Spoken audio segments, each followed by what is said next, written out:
Between 1968 and 1972, America launched 9 human missions to the moon, 6 of which successfully touched down, allowing 12 men to walk on the lunar surface. NASA's next chapter of lunar exploration, called Artemis, has the task of not just going to the moon to create a long-term human presence on and around it, but also to prepare for ever more complex human missions to Mars.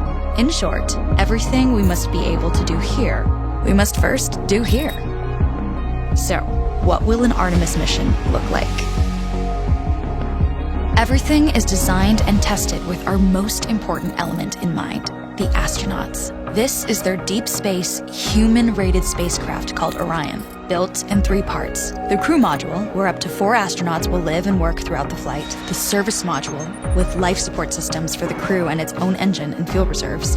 And a launch abort system, with engines capable of pulling the crew module to safety during launch should anything go wrong. To accomplish the task of launching our crew and heavy payloads, NASA is building the Space Launch System, comprising of a cargo hold, an exploration upper stage, a massive core stage, and 2 extended solid rocket boosters. Altogether, this is the world's most powerful rocket, and it exceeds the legendary Saturn V of the Apollo era in numerous ways. Sitting on the launch pad, the entire rocket, fully fueled, weighs just over 6 million pounds, 5.2 million of which is just the fuel. Once ignited, there is no stopping what comes next. All 4 RS-25 engines and the 2 solid rocket boosters come to life, thundering our crew upwards. 2 minutes after ignition, the solid rocket boosters are spent and released. 8 minutes after launch, the core stage is depleted and separated. The upper stage fires briefly, placing Orion into a parking orbit around the Earth. Here, the crew reconfigure the spacecraft and check systems to confirm everything is ready for deep space travel.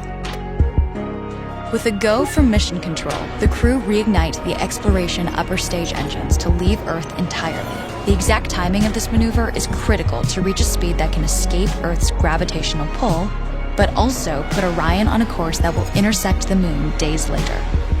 Once this burn is complete, the upper stage of the SLS is jettisoned and the crew aboard Orion coast for several days toward all that awaits them at the moon.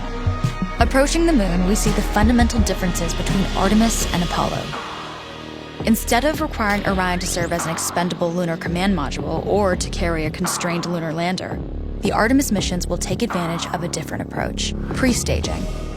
Everything needed for lunar missions will be positioned in advance by commercial and international partners.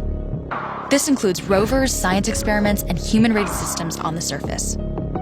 But it also includes a dedicated lunar station in orbit around the moon called Gateway. Here at this station, we can pre-stage a robust lunar lander and establish a strong communications relay. Designed with open standards, the Gateway can be expanded as new missions and partnerships develop, allowing multiple human missions on the moon at the same time and enabling ongoing science to be conducted even between human missions.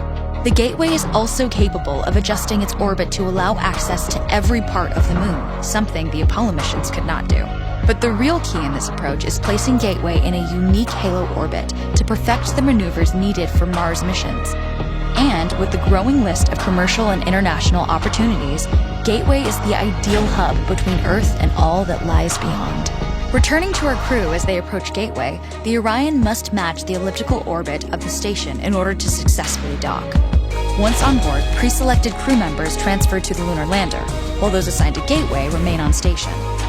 The lunar lander system itself is built for 3 unique steps: descending from the halo orbit of Gateway down to a low lunar orbit, descending from low lunar orbit to the surface, and once the lunar mission is complete, launching from the surface of the moon and ascending all the way back to the orbiting Gateway.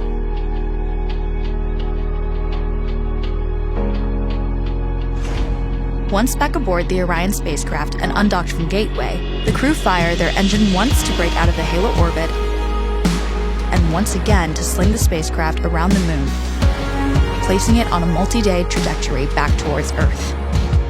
As they near the end of this journey, the service module is released, and the crew module is oriented heat shield first. Entering Earth's atmosphere at 25,000 miles per hour, the friction of air slows Orion considerably, while also subjecting it to temperatures of 5,000 degrees. With the Orion now at just 300 miles per hour, a series of parachutes uniquely tested and produced for this moment deploy, decelerating the craft to just 20 miles per hour for splashdown. With each successful mission, Artemis ushers in the next wave of men and women to explore our moon and prove that together we are ready to go beyond.